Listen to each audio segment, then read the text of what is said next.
How to change delivery address on FedEx. So if you want to change your delivery address on FedEx, then first you need to open up a browser, any browser which you are comfortable with. And I'm here with Chrome browser. Simply go for the search bar and then search for FedEx.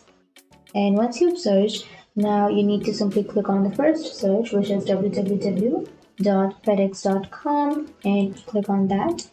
So to change your address, first you need to open up your tracking pack. So to change your address, you need to first open up your tracking page. For that, you need to go to your web and then search for fedex.com. Once you've searched, choose your language and then go for the upper right and log into your account. So once you've logged in, you need to go for the tracking page and then you need to follow the 3 steps.